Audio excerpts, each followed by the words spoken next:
Doctor ortho Ayurvedic oil and capsule. अब दर्द भी घुटने टेकेगा। रांची में 27 नक्सलियों ने छोड़ा हिंसा का रास्ता, किया आत्मसमर्पण। नवजीवन अभियान के तहत माओवादियों की घर वापसी। डीजीपी की मौजूदगी में मुख्य धारा से जुड़े उग्रवादी सदस्य।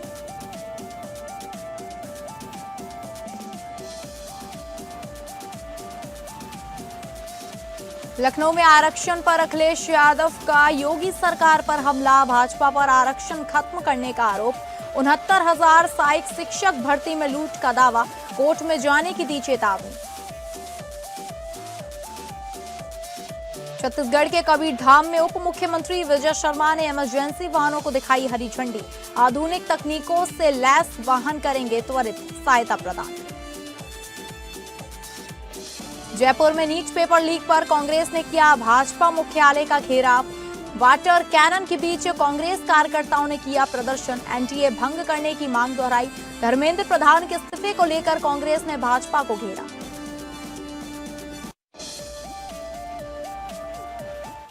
नमस्कार, आप सभी का बहुत बहुत स्वागत है स्टेट लाइव में और मैं हूं आपके साथ अंकिता सिंह। स्टेट लाइव की शुरुआत करेंगे झारखंड की खबरों से, जहां झारखंड आंदोलन के अग्रणी नेता स्वर्गीय दुर्गा सोरेन की पुण्यतिथि पर रांची के लोवाडी नामकुम में श्रद्धांजलि सभा हुई।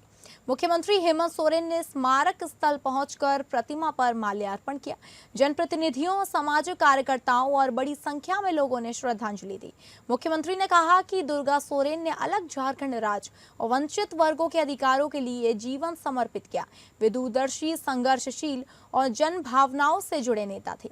हर साल उनकी पुण्यतिथि पर लोग उनके संघर्ष और विचारों को याद करते हैं।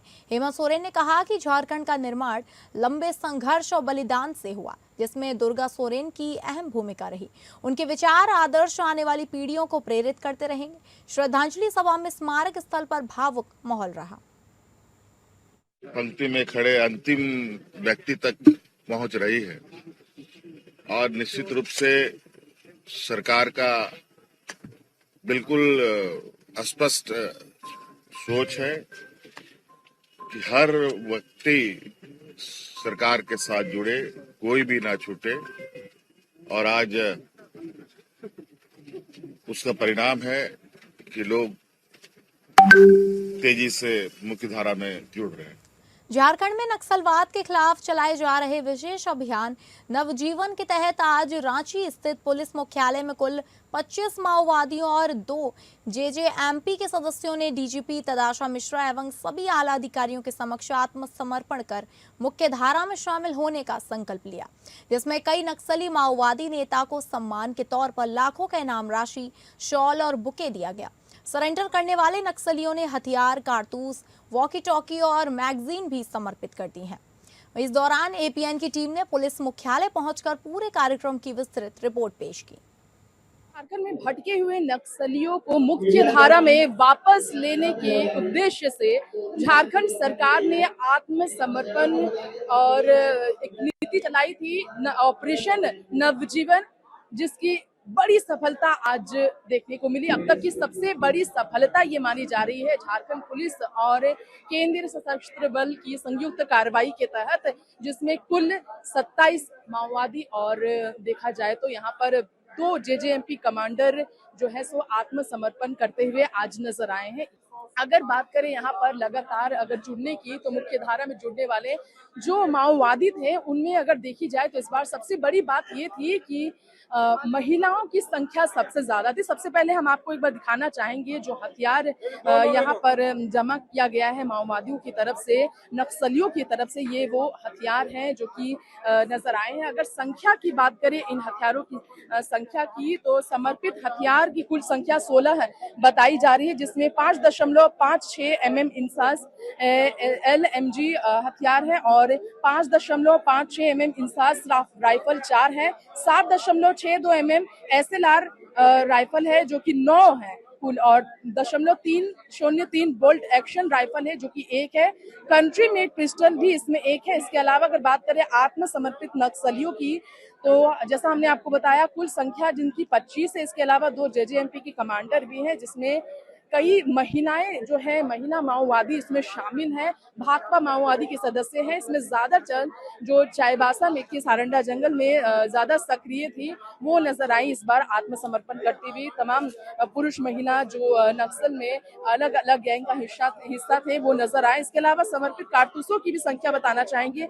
5.56 mm INSAS, 7.62 mm SLR, 303 rifle, country made pistol और समर्पित वॉकी टॉकी भी नजर आई, जो कुल 8 थी। 8 कुल संख्या समर्पित वॉकी टॉकी के साथ नजर आई है। इस यहाँ पर आपको बताना चाहूंगी, फिलहाल हमारे सहयोगी दीपक के साथ एपीएन न्यूज से मैं तृप्ता जी, नमस्कार।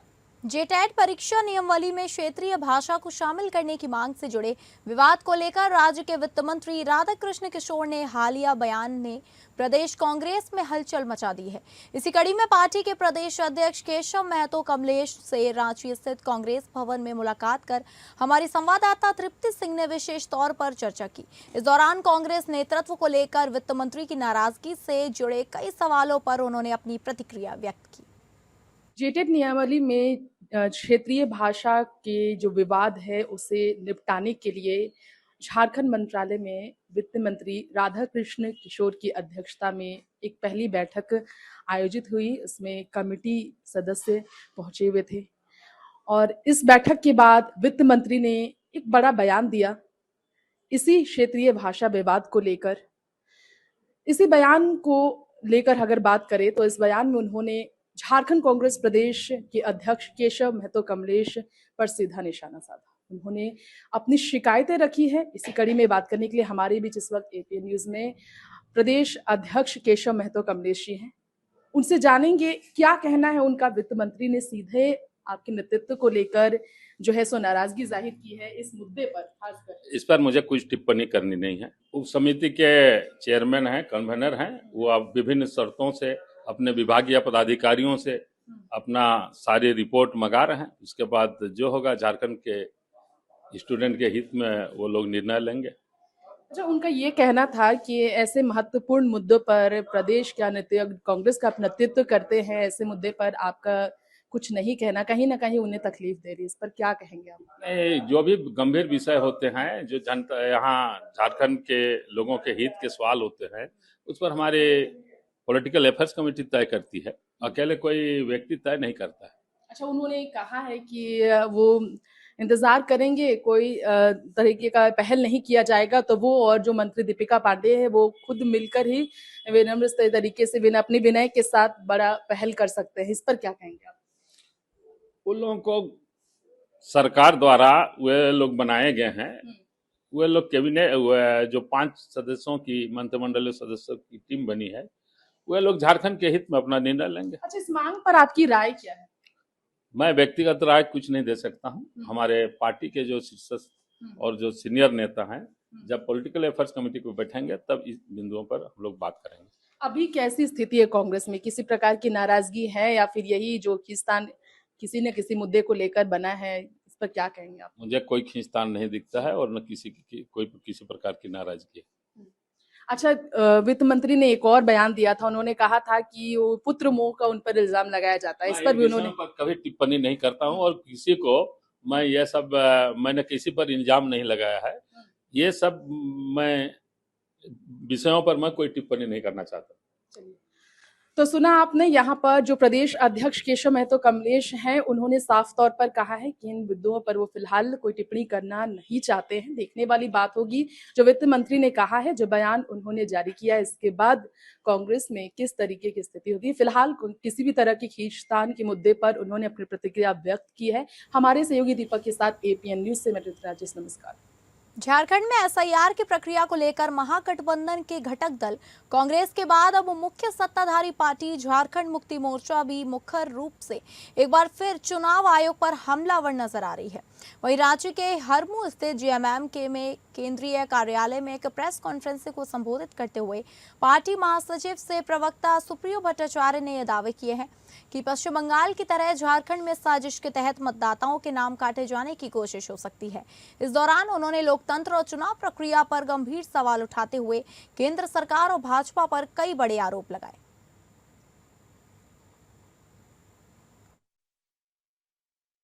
वोटर की चोरी और वोटर की डकैती,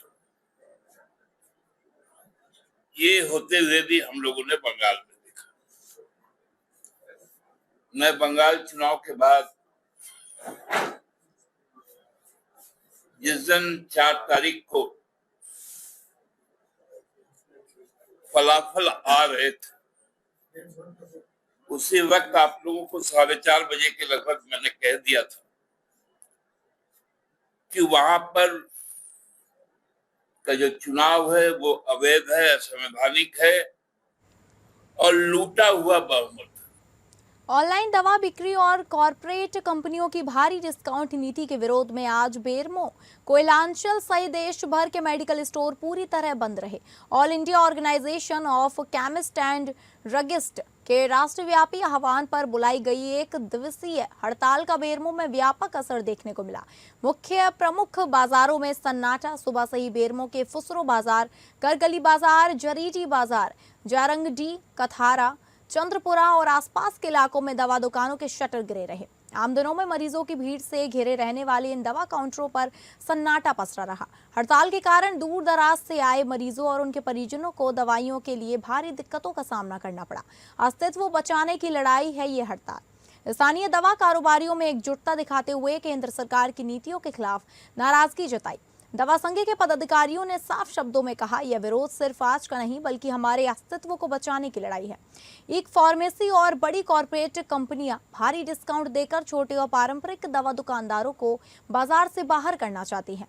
अगर सरकार और प्रशासन अभी नहीं चाहते तो आने वाले समय में देश के लाखों मेडिकल स्टोर बंद हो जाएंगे और दवा व्यवसाय पूरी तरह खत्म हो जाएगा। अचानक हुई इस राष्ट्रव्यापी हड़ताल से सबसे ज्यादा परेशानी उन मरीजों को हुई जो गंभीर बीमारियों की जीवन रक्षक दवाइयां लेने पहुंचे थे।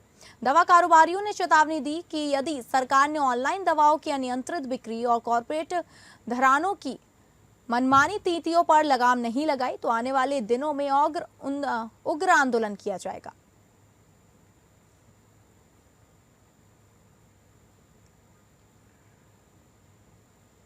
अब बात करेंगे छत्तीसगढ़ की खबरों की, जहां कबीरधाम जिले में डायल 112 फेज 2 नेक्स्ट जनरेशन सेवा का शुभारंभ किया गया। उप मुख्यमंत्री एवं गृह मंत्री विजय शर्मा ने 16 अत्याधुनिक इमरजेंसी रिस्पांस वाहनों और एक हाईवे पेट्रोलिंग वाहन को हरी झंडी दिखाकर रवाना किया। कवर्धा के थाना कोतवाली परिसर में आयोजित कार्यक्रम में गृह मंत्री विजय शर्मा ने कहा कि डायल 112 सेवा नागरिक सुरक्षा के प्रति सरकार की प्रतिबद्धता का प्रतीक है। उन्होंने कहा कि 21 नंबर सबोवर अवधारणा के तहत अब केवल 112 डायल कर police, fire brigade, medical emergency, महिला हेल्पलाइन और चाइल्ड हेल्पलाइन जैसी सभी आपात सेवाओं का लाभ लिया जा सकेगा।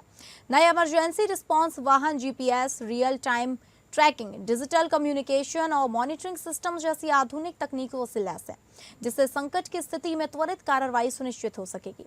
वहीं हाईवे पेट्रोलिंग वाहन सड़क दुर्घटनाओं और अन्य आपात स्थितियों में तेजी से सहायता पहुंचने में अहम भूमिका निभाएगा। कबीरधाम पुलिस ने आम नागरिकों से किसी भी आपात स्थिति में तत्काल डायल 112 सेवा का उपयोग करने की अपील की है। 54 गाड़ियां आज रायपुर के लिए रवाना हुई हैं। ये नई गाड़ियां 112 डायल करने पर रिस्पांस टाइम के समय पर ही आपके पास पहुंच जाएं। इसके लिए हम सब मिलकर कोशिश करेंगे। व्यवस्थाओं में और अधिक सुधार करने के लिए जो सेंट्रल कमांड सेंटर है उसको सीडैक से उसका सॉफ्टवेयर डेवलप करा करके सीडैक को ही दिया हुआ है। सीडैक जो देश के दर्जनों राज्यों और केंद्र शासित प्रदेशों में काम कर रहा है, उनका अच्छा अनुभव है, उन्हीं को दिया गया है। गौरेला, पेंड्रा, मरवाही जिले में सुशासन तिहार के तहत ग्राम पंचायत नेवसा में जन समस्या निवारण शिविर आयोजित हुआ। 20 पंचायतों के ग्रामीणों ने भाग लेकर 1487 आवेदन दिए। विधायक प्रणव कुमार मरपच्ची के मुख्य अतिथित्व में करीब 300 हितग्राहियों को योजनाओं की सामग्री व सहायता राशि बांटी गई। शिविर में 12 गर्भवती महिलाओं की गोद भराई और 11 बच्चों का अन्नप्राशन हुआ। विधायक ने कहा कि अंतिम व्यक्ति तक योजनाओं का लाभ पहुंचाना शासन की मंशा है। शिकायतों का मौके पर निराकरण किया जा रहा है। कलेक्टर डॉक्टर संतोष कुमार देवांगन ने निर्देश पर अधिकारियों के आवेदनों की स्थिति बनाई। कोरजा में आवास हटाने की शिकायत पर वन राजस्व की संयुक्त जांच टीम बनाने का आश्वासन दिया गया। बाल विवाह रोकथाम की शपथ दिलाई गई और विभागीय स्टॉलों का निरीक्षण हुआ।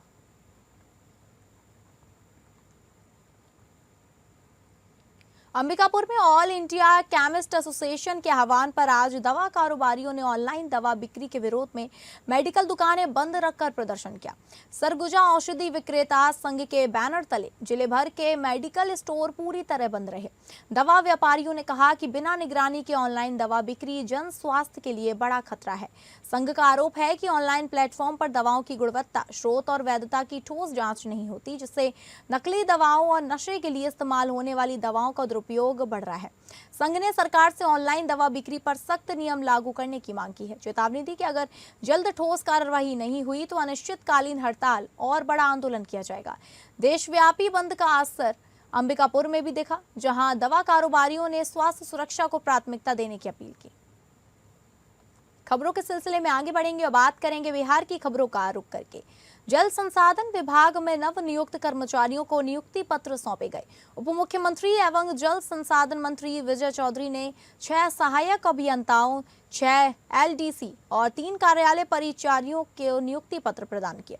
इस मौके पर विभागीय अधिकारियों और कर्मचारियों की उपस्थिति में कार्यक्रम आयोजित किया गया। उप मुख्यमंत्री विजय कुमार चौधरी ने कहा कि विभाग में 15 लोगों को नौकरी मिलना खुशी की बात है। उन्होंने कहा कि जल संसाधन विभाग सीधे गांव और आम जनता से जुड़ा हुआ विभाग है, इसलिए यहां कार्य करने वाले कर्मचारियों की पहली जिम्मेदारी लोगों को बेहतर सेवा देना और उनकी समस्याओं का समाधान करना होना चाहिए। जो नए नियुक्त होने वाले लोग हैं, उनके भी गांव इलाके में कोई अधिकारी, चाहे सिंचाई विभाग कोई अभियंता हो या कोई प्रशासनिक अधिकारी हो, अगर खूब अच्छा लोगों के अपेक्षा के अनुरूप काम करके चला गया है तो लोग उसी का नाम याद रखते हैं। वो कौन सरकार थी, कौन मंत्री था, हम लोगों को कोई नहीं याद रखता है, नाम आप ही का लेगा। जो वो इंजीनियर थे वो हमेशा आते थे। काम क्या है? तटबंध देखना है, नहरों को देखना है। आपके नहरों और तटबंधों पर उपस्थिति लगातार रहेगी, स्थानीय लोगों में आपकी सक्रियता दर्ज रहेगी, आपकी छवि बनेगी, विभाग के प्रति भी लोगों के मन में अच्छा भाव आएगा। बिहार सरकार के ऊर्जा मंत्री एवं किशनगंज जिले के प्रभारी मंत्री शैलेश कुमार उर्फ बोलो मंडल ने कांग्रेस नेता राहुल गांधी पर तीखा हमला बोला है। उन्होंने कहा कि राहुल गांधी के पास बोलने के लिए कुछ भी नहीं बचा है और वे केवल आरोप लगाने की राजनीति कर रहे हैं। मंत्री ने कहा कि राहुल गांधी कभी किसी को गद्दार बताते हैं तो कभी किसी को चोर और उनकी भाषा ही उनकी पहचान बन चुकी है। मंत्री बोलो मंडल ने कहा कि अब राहुल गांधी के बारे में कुछ कहने की जरूरत नहीं है, क्योंकि पूरा देश और दुनिया देख रही है कि वे किस तरह की बयानबाजी कर रहे हैं। उन्होंने कहा कि जनता सब समझ रही है और राजनीतिक मर्यादा का स्तर भी देख रही है। राहुल गांधी के हालिया बयानों को लेकर मंत्री ने कांग्रेस पर भी निशाना साधा। एनकाउंटर और घुसपैठ के मुद्दे पर भी मंत्री ने सख्त रुख अपनाया। उन्होंने कहा कि पुलिस और प्रशासनिक अधिकारियों को दिए गए हथियार केवल दिखावे के लिए नहीं और यदि अपराधियों की ओर से हमला होगा तो जवाबी कार्रवाई स्वाभाविक है।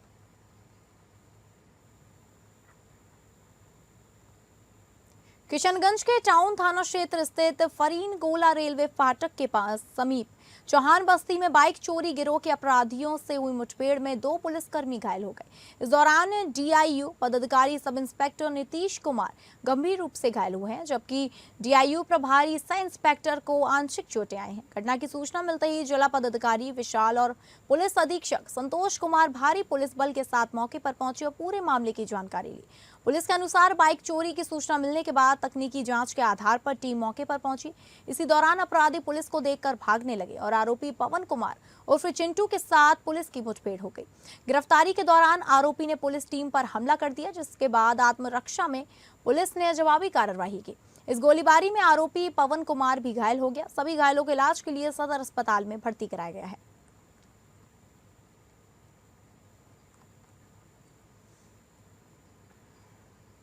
अब बात करेंगे महाराष्ट्र की खबरों की, जहां महाराष्ट्र के अमरावती जिले में ऑनलाइन दवा बिक्री और ई फार्मेसी के विरोध में बुधवार को मेडिकल व्यापारियों ने बंद रखा। जिला केमिस्ट एंड ड्रगिस्ट एसोसिएशन के नेतृत्व में करीब 2700 मेडिकल दुकानें बंद रखी गई। व्यापारियों ने कलेक्टर कार्यालय तक मोर्चा निकालकर केंद्र की ऑनलाइन दवा नीति का विरोध किया। व्यापारियों का कहना है कि अनियंत्रित ई फार्मेसी से पारंपरिक मेडिकल व्यवसाय प्रभावित हो रहा है। छोटे दुकानदारों का अस्तित्व खतरे में है और ग्रामीण क्षेत्रों में दवा वितरण व स्थानीय रोजगार पर संकट गहरा है। मरीजों की परेशानी रोकने के लिए अत्यावश्यक सेवाओं हेतु हेल्पलाइन नंबर जारी किए गए। व्यापारी नेता सौरभ मालानी ने सरकार से ऑनलाइन दवा बिक्री पर सख्त नियंत्रण की मांग की, ताकि छोटे और पारंपरिक मेडिकल दुकानदारों का व्यवसाय सुरक्षित रह सके।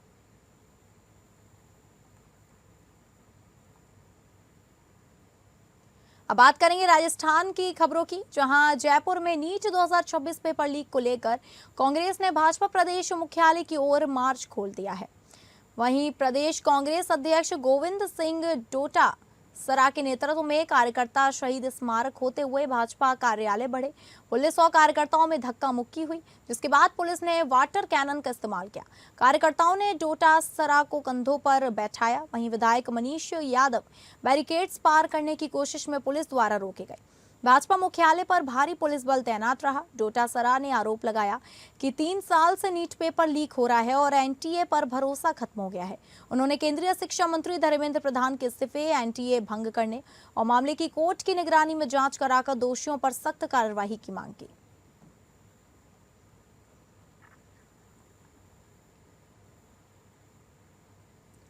अब बात करेंगे उत्तर प्रदेश की खबरों की, जहां उत्तर प्रदेश में मुख्यमंत्री योगी आदित्यनाथ की अगुवाई में कुष्ठावस्था पेंशन योजना कुष्ठ प्रभावित दिव्यांगजनों का सहारा बनी है। दिव्यांगजन सशक्तिकरण विभाग की इस योजना से वर्तमान में 13,667 से अधिक लाभार्थियों को हर महीने 3,000 रुपए पेंशन मिल रही है। 2021 में राशि 2,500 से बढ़ाकर 3,000 रुपए की गई थी। 2016 और 17 में 4,765 लाभार्थी थे, जो 2025 से 26 में बढ़कर 13,667 हो गए। योजना का उद्देश्य आर्थिक रूप से कमजोर कुष्ठ प्रभावित दिव्यांगजनों को सामाजिक आर्थिक सुरक्षा देना है। पात्रता के लिए यूपी का निवासी होना, वार्षिक आय 2 लाख से कम और अन्य सरकारी पेंशन न मिलना जरूरी है। आवेदन ऑनलाइन होता है। उप निदेशक डॉक्टर अमित कुमार राय ने बताया कि पीएफएमएस और ई पेमेंट से राशि सीधे बैंक खाते में भेजी जाती है, जिससे प्रक्रिया पारदर्शी है।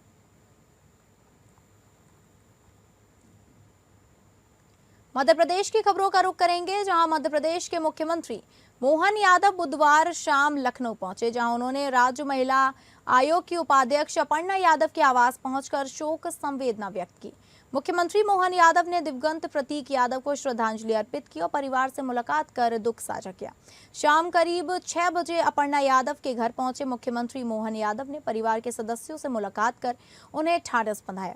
इस दौरान उन्होंने दिवंगत आत्मा की शांति के लिए प्रार्थना भी की। मुख्यमंत्री ने कहा कि इस कठिन समय में पूरा परिवार अकेला नहीं है, सभी उनकी पीड़ा में सहभागी हैं। इस मौके पर उत्तर प्रदेश सरकार के आबकारी मंत्री नितिन अग्रवाल भी मुख्यमंत्री मोहन यादव के साथ मौजूद रहे। वहीं पूर्व कैबिनेट मंत्री डॉक्टर महेंद्र सिंह ने भी परिवार से मुलाकात कर अपनी संवेदनाएं प्रकट की। पूरे माहौल में शोक और संवेदना का भाव देखने को मिला। स्वर्गीय प्रतीक यादव जी के निधन पर हमारी सांसद अपर्णा जी के परिवार में मध्य प्रदेश से चलकर संवेदना व्यक्त करने आया हूँ। बाबा महाकाल से कामना करूँगा कि वो प्रतीक जी को मोक्ष प्रदान करे। दुख की इस घड़ी में हम सब उनके साथ हैं। बाबा महाकाल सब पे कृपा करे। ओम शांति। लोकसभा में नेता प्रतिपक्ष राहुल गांधी द्वारा प्रधानमंत्री नरेंद्र मोदी और गृह मंत्री अमित शाह को लेकर दिए गए एक बयान पर देश की सियासी तपिश बढ़ गई है। भारतीय जनता पार्टी ने राहुल गांधी के बयान को जहरीली मानसिकता, बेहद छोटी सोच और घोर हताशा वाला करार दिया। रायबरेली में राहुल गांधी ने पीएम मोदी और गृह मंत्री पर विवादित बयान देते हुए उन्हें गद्दार कहा है। राहुल ने कहा कि जब ये आरएसएस कार्यकर्ता आपके सामने आएंगे तो वो प्रधानमंत्री मोदी और केंद्रीय गृह मंत्री अमित शाह की बात करेंगे, तो आप उनसे खुलकर कहिएगा कि आपका प्रधानमंत्री गद्दार है, आपका गृह मंत्री गद्दार है, आपका संगठन गद्दार है। आपने हिंदुस्तान को बेचने का काम किया, आपने संविधान पर हमला करने का काम किया, आपने अंबेडकर पर हमला किया। दिल से आपका धन्यवाद करता हूं। आप दूर दूर से आए, गर्मी में आपने बात सुनी, मगर अब जब आप घर जाओगे, जब ये आरएसएस के कार्यकर्ता आपके सामने आएंगे, नरेंद्र मोदी की बात करेंगे, अमित शाह की बात करेंगे, उनसे आप सामने उनको कहो कि आपका प्रधानमंत्री गद्दार है, आपका होम मिनिस्टर गद्दार है, आपका संगठन गद्दार है, आपने हिंदुस्तान को बेचने का काम किया है। आपने हमारे संगठन, आपने हमारे संविधान पर आक्रमण किया है, आपने अंबेडकर जी पर आक्रमण किया है, आपने वीरापासी जी पर आक्रमण किया है, आपने गांधी जी पर आक्रमण किया है। समाजवादी पार्टी के राष्ट्रीय अध्यक्ष अखिलेश यादव ने बुधवार को लखनऊ पार्टी कार्यालय में कहा कि संविधान के प्रावधान को लागू कराने के लिए अगर कोर्ट का दरवाजा खटखटाना पड़े तो समझ लेना चाहिए सरकार पक्षपाती है। पिछले 5000 सालों से देश के समाज में दो बड़े विभाजन रहे हैं। एक तरफ वर्चस्ववादी लोग हैं और दूसरी तरफ वंचित लोग। जब से जुमले वाली सरकार आई तब से अंडरग्राउंड लोग ओवरग्राउंड हो गए हैं। भाजपा वो अंपायर है जो सदियों से चली आ रही इस गैर बराबरी की लड़ाई को बेईमानी से जीतना चाहती है। वर्चस्ववादी आरक्षण की खुली डकैती करके ये सभी साबित करना चाहते हैं कि अगर हम संविधान के आरक्षण की व्यवस्था सीधे रास्ते से समाप्त नहीं कर सकते तो दूसरे रास्ते से नकार तो सकते हैं। 69,000 शिक्षक भर्ती 2019 में संवैधानिक आरक्षण मिलना चाहिए, 27% मिला है। 3.86% जो लूट हुई है वो है 23.14%। भाजपा वो एम्पायर है जो सदियों से चली आ रही इस गैर बराबरी की इस लड़ाई को बेईमानी से जीतना चाहती है। ये रूल्स भी बेईमानी कर रही है और डिसीजन में भी रूल्स में तो बेईमानी कर ही रहे हैं, वही डिसीजंस में भी बेईमानी कर रहे हैं। इनकी कोशिश तो कोर्ट रूपी थर्ड एम्पायर को भी मैनेज करने की रहती है। भाजपा नहीं चाहती है कि सबको बराबरी का मौका मिले। वंचित समाज को सदियों से पढ़ाई नौकरी से वंचित रखा गया। भाजपा आरक्षण की उस सीढ़ी को खंडित कर देना चाहती है जिसके सहारे हमारे वंचित लोग सामाजिक सोपानों की सीढ़ियां चढ़ करके समाज को वर्टिकल की जगह हॉरिजॉन्टल बनाना चाहते हैं। तो फिलहाल स्टेट लाइव में बस इतना ही। नमस्कार।